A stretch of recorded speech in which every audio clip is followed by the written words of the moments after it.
हाँ तो कैसे हैं आप सब। मुझे उम्मीद है कि आप सब एकदम मस्त जबरदस्त होंगे। मेरा नाम है शिविका और आज के इस वीडियो में हम सीबीएसई क्लास 10th मैथमेटिक्स के चैप्टर नंबर 5 अरिथमेटिक प्रोग्रेशन की एक्सरसाइज 5.4 के क्वेश्चन नंबर 2 को सॉल्व करेंगे। तो चलिए शुरू करते हैं।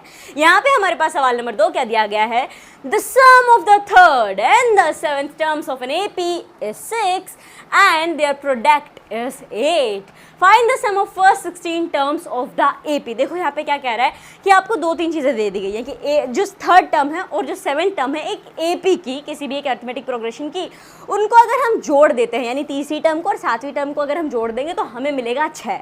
और साथ ही साथ अगर हम तीसरी टर्म को सातवीं टर्म का गुणा कर देते हैं यानी मल्टीप्लाई कर देते हैं तो प्रोडक्ट हमें मिलेगा 8। कहोगे ये क्या गुणा भाग लगा रखा है, यहाँ पे AP चल रही है ना। हाँ जनी ठहरिए, ये तो आपको थोड़ा मसाला दिया गया है। अब आपको क्या करना है, ये देखो हमें पता करना है इस एपी की शुरुआती 16 यानी कि 16 टर्म्स का सम। तो चलो शुरू करते हैं। सम पता करना है तो आपको दिमाग में क्लिक तो कर गया होगा, ओहो हो सम वाला फॉर्मूला लगेगा जो 5.3 के अंदर था, जो हम पढ़ के आए हैं, S of N is equal to N upon में 2 टू ए प्लस में एन माइनस 1d। जी बिल्कुल वही लगेगा। लेकिन उससे पहले ये जो इसमें पूरा फॉर्मूला पढ़ा है इसमें कुछ चीज़ों की ज़रूरत भी तो रहेगी ना, तो वो भी देख लेते हैं। लेकिन जो चीज़ हमें ऑलरेडी दी गई है पहले उन्हें तो लिख लें। सो हमें यहाँ पे क्या क्या दिया गया है माय डियर फ्रेंड्स, क्योंकि क्या दिया गया है यहाँ पे तो सीधा सीधा लिखा है कि तीसरी और सातवीं जो टर्म है उनको जोड़ दो तो आपको मिल जाएगा यहाँ पे 6। जी बिल्कुल यही तो यहाँ पे दिया गया है। और हाँ कहते हैं कि जिंदगी में रिस्क ना लेना ही होता है सबसे बड़ा रिस्क। जिंदगी में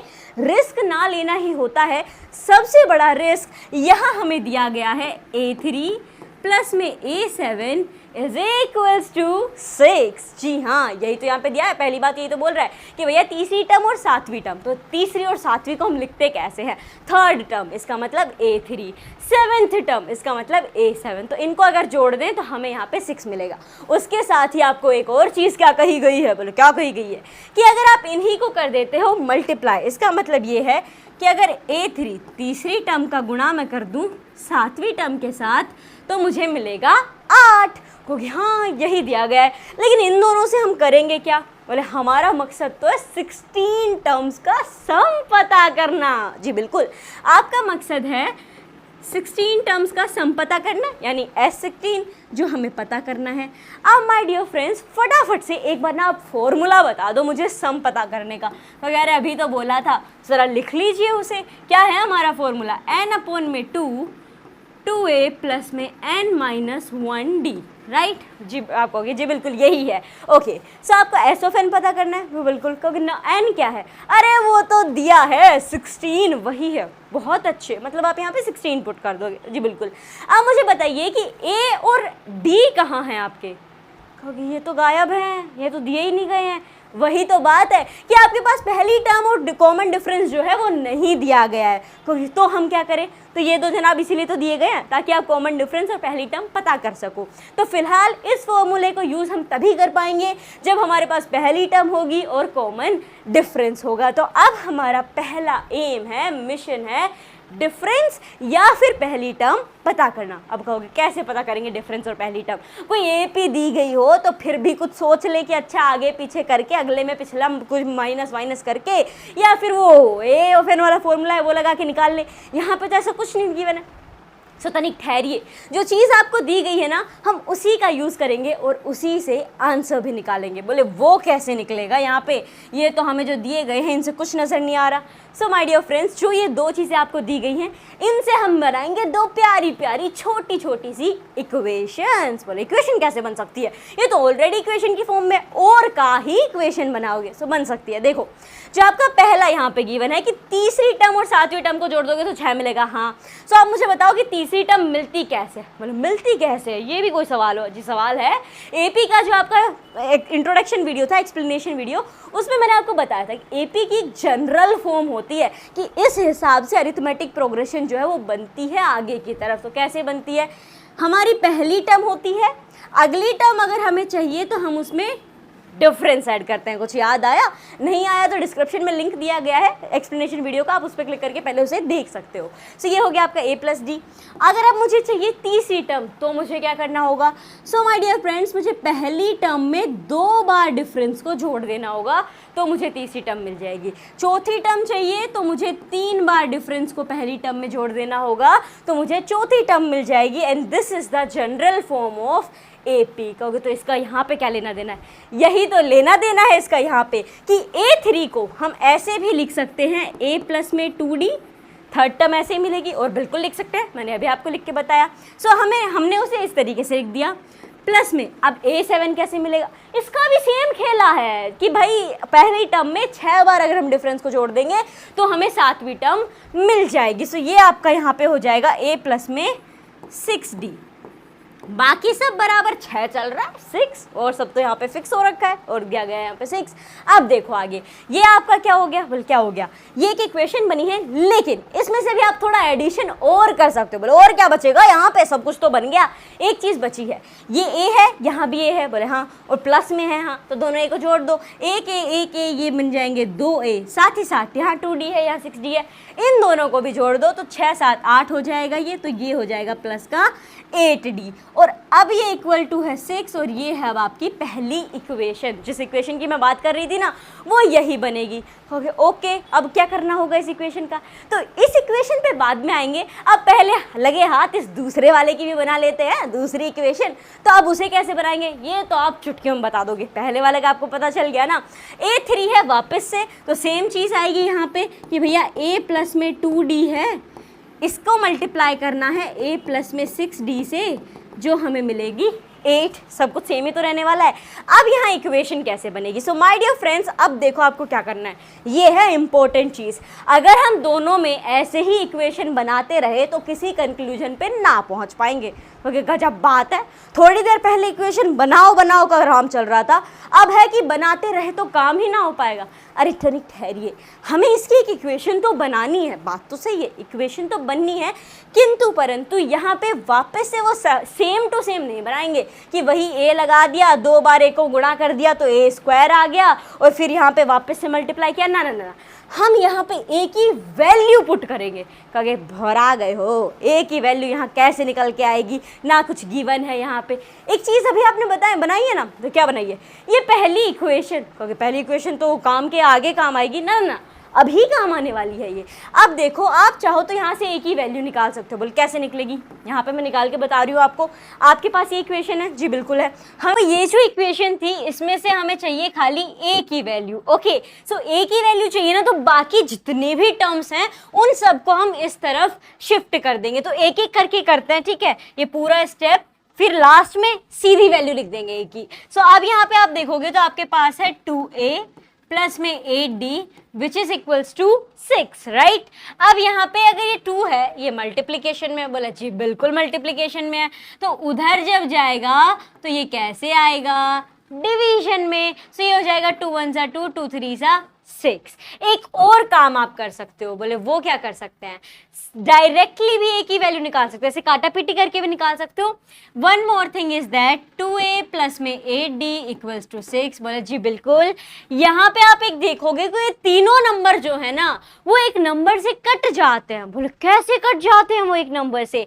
जी जनाब, वो नंबर है 2, जिनसे ये 2 एक कम 2 जाता है, 2 चौक 8 जाता है, 2 3 6 जाता है, 2 1 सा 2, 2 4 सा 8 एंड 2 3 सा 6। तो ये सब यहाँ पे अगर आप कट करो, 2 1 सा 2 तो ये a बच गया, 2 4 सा 8 हो गया, 2 3 सा 6 हो गया। अब कहोगे a की वैल्यू कहाँ? ये तो नई ही इक्वेशन बन गई। अब क्या करना है, ये जो प्लस का 4d है इसको उधर भेज देना है, तो ये हो जाएगा माइनस का 4d and this is your value of a। जी हाँ, यही तो है हमारी a की वैल्यू। अब ये आ गई, इसका क्या करेंगे? a की वैल्यू आई है। अब देखो, ये जो दूसरी इक्वेशन आपने बनाई है ना, इसमें जहां जहां a नजर आ रहा होगा वहां वहां हम यही वैल्यू पुट करेंगे, तभी हमारा आंसर सही तरीके से निकल के आ पाएगा। बोले आंसर क्या आने वाला है? So as you can see, यहाँ पे a के इक्वल टू में d आ रहा है और यहाँ पे भी हम सब जगह पे a के इससे रिप्लेस कर देंगे, तो पूरी इक्वेशन में वेरिएबल बचेगा सिर्फ और सिर्फ d। तो इसका मतलब ये है कि हम क्या निकालने वाले हैं? कॉमन डिफरेंस निकालने वाले हैं। तो चलो शुरू करते हैं। यहाँ पे कॉमन डिफरेंस कैसे निकलेगा, अभी तो मैंने आपको बताया है कि आपको और कुछ नहीं करना, सीधा सीधा इस वाली इक्वेशन में ए की वैल्यूज डाल देनी है। चलो शुरू करते हैं। a + 2d है, बोले जी बिल्कुल है। a की जगह आ जाएगा आपका 3 - 4d प्लस में 2d एज इट इज। ये आपका जो पहला ब्रैकेट था वो हमने यहाँ पे लिख दिया। अरे रे रे, हाँ अब ठीक है। अब मल्टीप्लीकेशन में कैसे आएगा, a है वापस 3 - 4d। अच्छा, इससे पहले you can also mention that कि भैया हम यहाँ कर रहे हैं क्या, put the value of a in equation second. ठीक है, ये जो दूसरी इक्वेशन है इसमें हम वैल्यू पुट कर रहे हैं a की, जो अभी हमने निकाल ली है। नाउ यहाँ पे वापस से आ जाएगा आपका 3 - 4d प्लस में कितना है, प्लस में है 6d which is equals to 8। अब क्या करना होगा हमें, so as you can see यहाँ पे मल्टीप्लीकेशन में है, उससे पहले ब्रैकेट के अंदर भी कुछ चीजें माइनस प्लस हो रही हैं, उन्हें भी कर लेते हैं। यहाँ अगर आप देखोगे माइनस का 4d है, इधर प्लस का 4d है, माइनस प्लस माइनस हो जाएगा, 4 में से गया 2, बच जाएगा 2, तो ये बच गया आपका 3 - 2d। माइनस का 2d क्यों बचा है, देखो 4 बड़ा होता है तो उसे बोले जी बिल्कुल बड़ा होता है, तो उसके साथ जो नंबर जो साइन होगा नेगेटिव या पॉजिटिव उसी हिसाब से हम यहाँ पे लगाएंगे। दूसरे ब्रैकेट पे आ जाओ, सेम चीज हो रही है, माइनस का 4d प्लस का 6d, यहाँ पे वापस माइनस प्लस माइनस, 6 में से 4 गया तो आपके पास कितना बचेगा, 6 था, 4 गया 2 बचेगा, लेकिन ये होगा 3 + 2d। बोले अब 2d प्लस का क्यों, वहां माइनस का क्यों, यहाँ पे 6 है जो कि 4 से बड़ा है और उसके साथ पॉजिटिव का साइन है, तो इसीलिए प्लस 2d इक्वल टू में 8 चल रहा है। बोले अब क्या करोगे, अब तो एक जैसी कोनो टर्म ही नहीं है, अब कहाँ का एडिशन और कहाँ का सब्ट्रैक्शन, बिल्कुल सही कह रहे हो, कहाँ का एडिशन और कहाँ का सब्ट्रैक्शन। लेकिन इस चीज को आप एकदम ध्यान से देखो और सोचो क्या याद आ रहा है, ध्यान से तो देख लिया लेकिन कुछ याद नहीं आ रहा है। अरे अरे, 8th और 9th में आपने कुछ आइडेंटिटीज पढ़ी हैं, उन्हें याद कीजिए। बोलेगा आइडेंटिटीज, जी बिल्कुल, मैं लिख के बताऊं कौन सी आइडेंटिटी। आपने एक आइडेंटिटी पढ़ी थी, a - b multiply by a + b is equal to a² - b²। याद आया कुछ, ये वाली आइडेंटिटी ही तो यहाँ पे लग रही है। 3 - 2d मतलब a - b, 3 + 2d मतलब a + b, दोनों मल्टीप्लाई हो रहे हैं। मतलब हम इस लंबे चौड़े मल्टीप्लिकेशन को इन छोटे से शब्दों में भी लिख सकते हैं, a² - b²। आइडेंटिटीज याद होना बेहद जरूरी है, पहले की क्लासेस की सारी आइडेंटिटीज याद रखिएगा। और हाँ, अगर आपको ये चाहिए कि ना भाई क्लास 10th में कौन कौन से फॉर्मूले चाहिए, कौन कौन सी आइडेंटिटीज हमें याद होनी चाहिए, तो उसके लिए मैंने एक ई बुक बना रखी है, आप वो ई बुक डाउनलोड कर सकते हो, लिंक डिस्क्रिप्शन में मिल जाएगा। उस पर क्लिक करके आपको सारे फॉर्मूले, सारे आइडेंटिटीज जो कि जरूरी है क्लास 10th के लिए, वो मिल जाएंगे। सो यहाँ पे आ जाते हैं वापस से कि क्या करना है, हम यहाँ पे a² - b² कर देना है। a क्या है आपका 3 है, तो ये हो जाएगा 3 का स्क्वायर। 3 का स्क्वायर कितना होता है, 3 का स्क्वायर होता है 9 माइनस b²। b² क्या होगा, b है आपका 2d राइट, तो b का स्क्वायर का तो 2 का स्क्वायर 4 हो जाएगा और d आपका स्क्वायर में रहेगा, और d का स्क्वायर तो भैया d² ही होगा, इक्वल्स टू में 8 आ जाएगा। अब क्या किया जाए, हमें तो खाली d की वैल्यू चाहिए, इसके साथ 9, 4 स्क्वायर सब है, तो देखो क्या करेंगे, माइनस के 4d को उस तरफ भेज देंगे और ये जो 8 है उसको इस तरफ बुला लेंगे। तो अगर ये 8 प्लस का है, इधर आएगा तो माइनस का हो जाएगा, चूंकि ये माइनस का 4d है, उधर जाएगा तो प्लस का हो जाएगा, तो ये हो जाएगा 4d²। अब क्या करना है, माइनस कर दीजिए, सीधी सी बात है। 9 में से 8 गया जनाब, 1 बचेगा आपके पास। यहाँ पे क्या है, बोले यहाँ पे तो 4d² है, तो यहाँ पे ये आपका आ जाएगा d²। 4 को वापस से हम इधर ही बुला लेंगे, तो 4 वहां पे मल्टीप्लिकेशन था, इधर आया तो डिवाइड हो गया 1/4। अब आप कहोगे हैं ये d की वैल्यू होगी, ना ना ना, यहाँ पे d² की वैल्यू आई है, d की वैल्यू नहीं आई है। बोले तो कैसे निकालेंगे, अब स्क्वायर हटाना है, बोले वही तो स्क्वायर हटाना है, तो सीधी सी बात है, स्क्वायर हटाने के लिए रूट लगा देंगे, स्क्वायर हट जाएगा रूट से, तो यहाँ रूट लग गया। अब अंडर रूट में 1/4 आ गया। अब आप कहोगे का डिफरेंस रूट में चलेगा, ना ना ना, अब इस 1/4 को भी हम रूट से बाहर निकाल लेंगे, तो चलो निकालते हैं। आप जब इसके फैक्टर करोगे तो 4 का तो हो जाएगा 2 × 2, एक पेयर बन गया, तो ये 2 बाहर आ जाएगा, सो ये आपका बाहर आने पे बनेगा d 1/2। But remember one thing, जब भी रूट से कोई भी नंबर बाहर आएगा तो वो सीधा सीधा नंबर नहीं आता। बोले तो कैसा आता है? ऑर्डर टेढ़ा आता है? ना, वो दो साइंस के साथ आता है। कभी भी रूट से कोई भी नंबर बाहर निकालोगे तो वो नंबर एक पॉजिटिव में रहेगा और एक नेगेटिव में रहेगा, यानी ये जो 1/2 है ये प्लस का 1/2 भी होगा, साथ ही साथ माइनस का 1/2 भी होगा। सो डी की वैल्यू होगी +1/2 और -1/2। अब आप कहोगे क्या डिफरेंस दो है? दो डिफरेंस होंगे? जी बिल्कुल हो सकते हैं, दो डिफरेंस भी हो सकते हैं। आप कहोगे वो कैसे हो सकते हैं? तो जब आप पहले ए पता करोगे ना, उसके बाद मैं आपको बताती हूँ कि दो डिफरेंस कैसे हो सकते हैं। क्योंकि हाँ अभी तो डी ही पता चला है, ए भी पता करना है फर्स्ट टर्म, तभी तो हम सम निकाल पाएंगे ना। जी बिल्कुल। सो अब क्या करेंगे? आप कहोगे ठहरो, क्या आप वापस यही कहने वाली हो कि ये पूरी प्रक्रिया दोहराएं, लेकिन उसकी जगह हम ए लाइन? ना, आपके पास ऑलरेडी एक ए की इक्वेशन है, आपको ये पूरी लंबी चौड़ी प्रक्रिया करने की कोई जरूरत नहीं है। उस इक्वेशन में खाली डी की वैल्यू डालनी और ए ऐसे चुटकियों में आ जाएगा। लेकिन एक समस्या है। बोल क्या समस्या है? अब आप सिर्फ एक डी की वैल्यू नहीं डालोगे, क्योंकि आपके पास दो डी आए हैं तो जनाब दो केस बनेंगे यहाँ पे। बोले केस? कौन सा केस दर्ज हो गया? कोर्ट वाले केस की बात नहीं कर रहे। ये जो डी में दो केस हैं, एक प्लस का 1/2 और एक माइनस का 1/2, इन दोनों केसेस को लेके दो ए की वैल्यू आएंगी। तो अब उन्हें पता करते हैं, लेकिन उसके लिए पहले रंग बदल लेते हैं, ए को दूसरे कलर से करेंगे। तो यहाँ पे मैं पता कर रही हूँ केस 1। ठीक है, केस 1 क्या है अपना? डी जो है वो प्लस का 1/2 है, डी जो है वो प्लस का 1/2 है। सो नाउ ये वाली इक्वेशन उठानी है जो आपने बनाई थी, a is equal to 3 - 4d। सो a is equals to 3 - 4d। 3 - 4d की जगह आ जाएगा आपका 1/2। ओके, अब यहाँ पे देखो 2 1 सा 2 हो जाएगा, 2 2 सा 4 हो जाएगा। 3 में से 2 गया, कितना बचेगा? 3 में से गया 2, बचेगा 1। सो यहाँ पे आ गई आपकी फर्स्ट टर्म, a की वैल्यू 1। बोले ओके, आगे बढ़ते हैं। अब हम लगाए फॉर्मूला। ठहरिए, केस 1 सोल्व हुआ है, अभी तो केस 2 भी तो है। तो अब हम केस 2 की वैल्यू निकालेंगे। बोले केस 2 क्या है? So my dear friends, case 2 में आपका डी हो जाएगा 1/2 माइनस का, सो -1/2 ले लेंगे। सेम वही है, आपका a इक्वल टू रहेगा 3 - 4d, जिसमें 3 माइनस डी हो जाएगा माइनस का 1/2। 2 से 1 कट जाएगा, 2 1 सा 2 हो जाएगा, राइट, एंड 2 2 सा 4। अब देखो माइनस माइनस प्लस हो जाता है और यहाँ पे 2 है। सो 3 में जोड़ दोगे 2 तो कितना आएगा? तो ये आ जाएगा 5। सो ये आ गई आपकी वैल्यू 5। अब a की भी दो वैल्यूज आ गई हैं और d भी हमारे दो आ गए हैं। तो इससे क्या साबित होता है? क्या ये वाजिब है चीज कि दो पहली टर्म हो सकती हैं और दो डिफरेंस हो सकते हैं? जी बिल्कुल हो सकते हैं, क्योंकि दो एपी हो सकती है ना।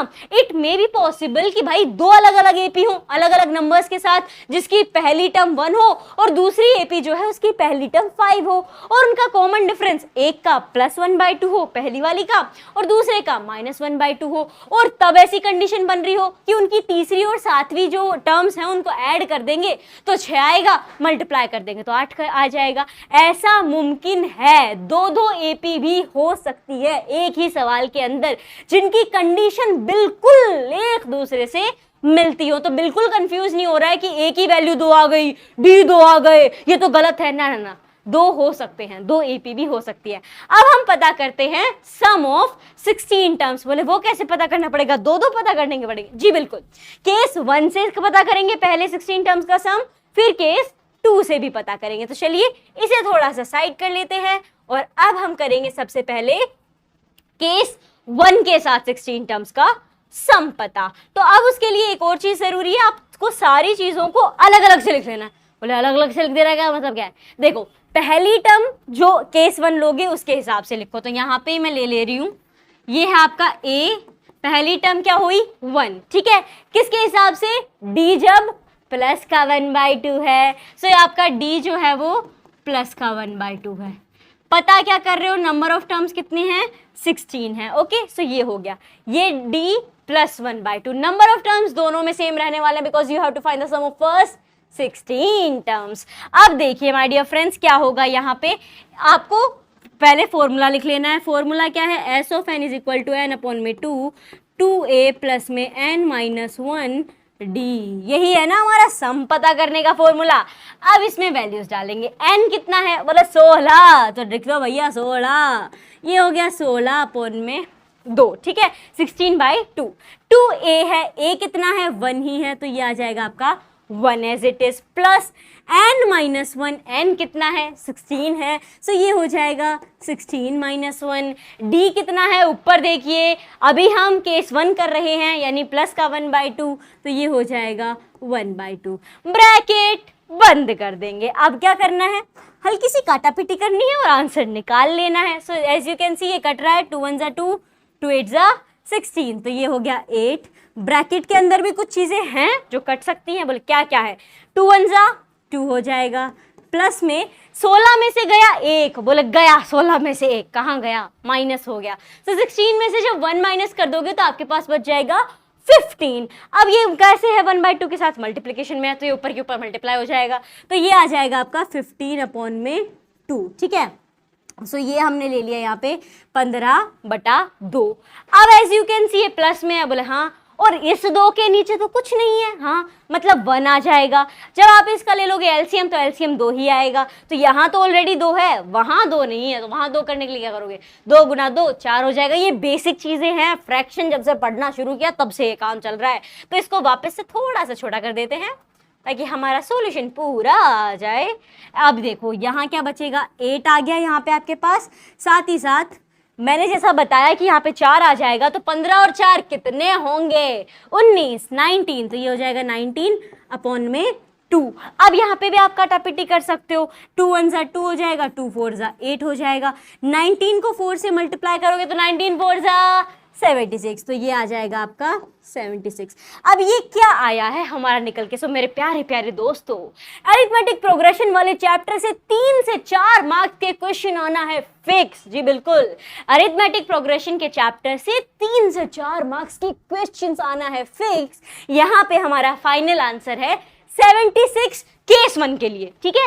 केस 1 के लिए फाइनल आंसर अपना 76 है कि भैया 16 टर्म्स को जब हम जोड़ देंगे, अगर डिफरेंस हम 1/2 लेते हैं और पहली टर्म 1 लेते हैं, तो उनका सम निकल के आएगा 76, 76। ये तो हो गया पहला केस। अब बढ़ते हैं अगले केस की तरफ। ये दोनों सॉल्यूशन आपको यहाँ पे लिखने होंगे, ठीक है, ऐसा नहीं है कि एक ही मान्य होगा, ना ना ना ना, दोनों वैलिड है, दोनों लिखने पड़ेंगे। अब निकालते हैं हम अगला, यानी अगली 16 टर्म्स का सम अलग केस पे। केस क्या हो जाएगा, -1/2 हो जाएगा। So let me change the colour. अब इधर पता करेंगे, so let me write it here. A भी बदल जाएगा आपका, क्योंकि अब ए 5 हो जाएगा, डिफरेंस भी बदल जाएगा जनाब, अब डिफरेंस -1/2 हो जाएगा। कोई चीज नहीं बदलेगी, तो वो है 16 नंबर ऑफ टर्म्स। अब वही सेम फॉर्मूला लगाना है। फॉर्मूला क्या है आपका, S of n is equal to n/2, 2a plus में n-1d, बड़ा सा ब्रैकेट बंद। अब n की जगह वैल्यूज पुट कर दीजिए। n कितना है, 16 है, तो ये आ गया 16/2, ये 2, ये 5, a की वैल्यू 5 है ना। अब वापस से कहीं 1 मत लिख देना, वो पहले केस के लिए थी, कहीं दिमाग में सेट हो गई हो, a हमारा 1 है, ना ना ना ना, वो उस केस के लिए था। अब a हमारा 5 है, सो यहाँ हम 5 लिखेंगे, प्लस में n-1, वापस से 16 - 1। अब डिफरेंस हो जाएगा आपका -1/2 and the bracket is close. इनको तो वापस वैसे ही काट देते हैं, 16 और 2 तो 8 से कट, 2 8 हो जाएगा यहाँ पे, सो इसे कट कर देंगे। सो हियर वी गेट 2 1 2, 2 8 16, तो ये 8 आ गया। ब्रैकेट में क्या बचेगा, 5 2 कितना होता है, 5 दूनी 10, 5 2 10, तो ये हो गया अपना 10। अब आगे क्या बचा, 16 में से गया 1, बोलो जी बिल्कुल, 16 में से गया 1, 15 बच गया। अब यहाँ पे जो 15 बचा है वो प्लस का है, गुणा कर रहे हो -1/2 के साथ, प्लस माइनस माइनस, सो वापस से बिल्कुल यही चीज तो होगी, किंतु साइन बदल जाएगा। तो अब आपके पास जो साइन आएगा वो -15/2 का आएगा, ठीक है। ये इसके साथ मल्टीप्लाई होगा 1/2 के साथ, बट प्लस माइनस माइनस हो जाएगा। अब आगे क्या करना है, सेम वही चीज, एलसीएम लेना पड़ेगा डिनोमिनेटर का, सब्ट्रैक्शन हो या एडिशन, फ्रैक्शन में लेना पड़ेगा हमें LCM। अब क्या करें, सो देखो 2 है, यहाँ पे भी LCM 2 ही आएगा। अब यहाँ पे अगर 2 आ गया तो 1 को 2 से मल्टीप्लाई करोगे तो नीचे 2 बनेगा, मतलब 10 को भी 2 से मल्टीप्लाई करना पड़ेगा। तो ये आपके पास कितना आ जाएगा, ये आएगा 20 - 15 अपॉन में 2 विच विल बी 10 इंटू 20 में से गया 15, कितना बचा 5 बता, तो ये आपके पास आ जाएगा 8 इंटू 5 अपॉन 2। ओके, 20 में से जब 15 घटा दोगे तो आपके पास सिर्फ 5 ही बचेगा। अब यहाँ काटा पीटी की जा सकती है, बिल्कुल की जा सकती है। 2 1 ज़ा 2, 2 4 ज़ा 8। अब यहाँ मल्टीप्लिकेशन भी किया जा सकता है, 5 को करोगे 4 से मल्टीप्लाई तो ये आ जाएगा आपके पास 5 4 ज़ा 20 and this is your answer. अगर हम केस 2 लेंगे तो जनाब शुरुआती 16 टर्म्स का जो सम है वो आएगा 20। और इसी के साथ सवाल नंबर 2 ऑफ एक्सरसाइज 5.4 हो गया है समाप्त। मुझे उम्मीद है आपने पूरा का पूरा नोट डाउन कर लिया होगा एंड आई होप आपको ये सॉल्यूशन अच्छे से समझ में आया होगा। समझ में आया ना? अगर समझ में आ गया हो तो इस वीडियो को लाइक कर दीजिए, और अगर समझ में ना आया हो तो जनाब अगर आपको ये सॉल्यूशन अच्छे से समझ में नहीं आया, सो क्या चीज़ है जो आपको समझ में नहीं आई, कौन कौन सी चीज़ें हैं जो मुझे इम्प्रूव कर लेनी चाहिए, सो वो सारी चीज़ें आप कमेंट बॉक्स में मुझे बता सकते हो। और हाँ, कौन सी चीज़ें हैं जो आपको अच्छी लगी वो भी आप मुझे कमेंट बॉक्स में बता सकते हो। So do tell your opinion in the comment box. We will meet in the next video. Till then, take care. Bye bye.